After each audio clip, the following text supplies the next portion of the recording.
Academy. So today I'm gonna tell you one lecture again, like one interview question, and it is a sometime it is managerial round question, and sometime it will be in a technical question. In during the technical question of automation, the question was this: what will be your responsibility if you found bug during a automation script? So this is like if you worked on real. So what will be your responsibility? So if the interview, why interviewer will ask this question? He want to know like you worked or not. If you worked, you will be easily, you will give a answer easily. But if you not worked on it, then definitely you will face difficulties to give the answer. So better to uh, prepare this question. Why it is important? So if you prepare, then it will be great chances like you will get selected in the interview. The first one is so first responsibility, what, like let's say once you run the script, so what will happen, like let's say your script is failed. Now you have to try to find out the RCA is nothing but it's a root cause analysis. Like you have to find out like it is a script failure, or it is your manual test, like if it is application real defect, you have to find out the root cause, like you have to analyze your code. If your code is everything, then you have to manually try testing of the test case which you are writing. Let's say if you are writing a login, right, and your script is trying to log in your screen, your application, but unable to do it because of failure. And that failure is like, let's say login is not possible, right? So login is not possible there.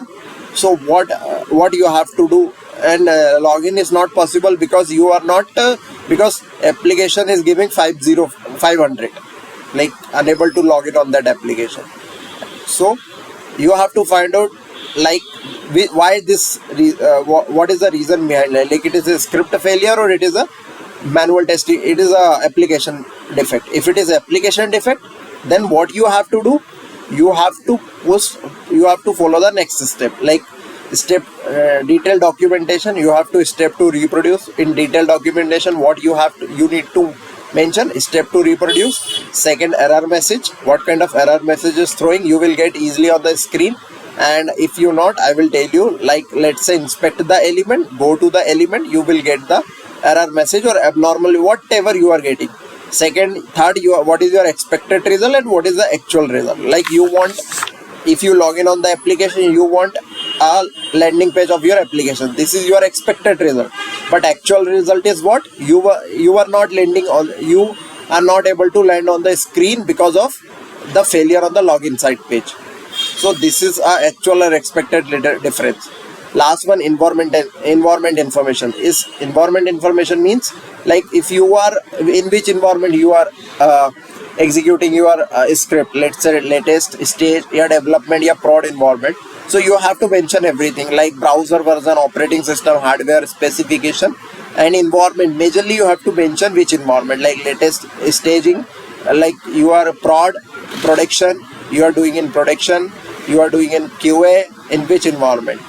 So because developer will check and will reproduce that defect through this detail.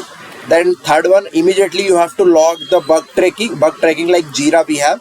I will explain you what is the Jira and what is the purpose of Jira. So you have to immediately log the bug like in the Jira ticket, and that ticket ID you have to share to each and every member of your team, like DevOps, developer, so everyone, so that they will easily got it, like what is the reason behind it. Temporary workaround if it's possible. If it is possible, mitigate the impact of bug until permanent solution.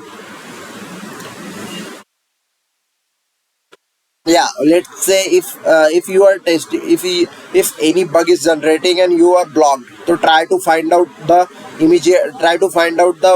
alternative path to do your testing. So it will give a good impact of on your manager. So they will understand, okay, you are eagerly waiting for this, like you have a good hunger to test.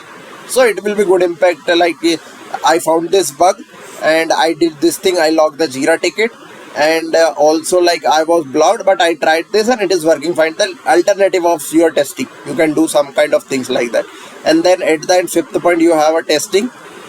You can do, once the developer fix the bug, you can retest it, and again you have to run the write or retest the automation script to verify the issue has been resolved or not. And before that, try to manual testing on that. And if both are working, then you can go ahead with the regression testing and continuous monitoring. This is the last 6, 7, and point. So these things you can follow and you can give the answer of that question. So if you give like that, so interviewer will understand like you have a good exposure and you have a good understanding of your framework, or good understanding of like agile software model and defect life cycle. So guys, that's it for today. And if you like my video, please comment on it. If you have any doubt as well, I will share each and everything free of cost here. Just subscribe my channel, and I will also give you good stuff like real-time automation framework as we are going to develop. So we will go each and every stages. So you don't need to join any coaching classes, in nothing. You don't need to join anything. Just you can follow my lectures. Thank you.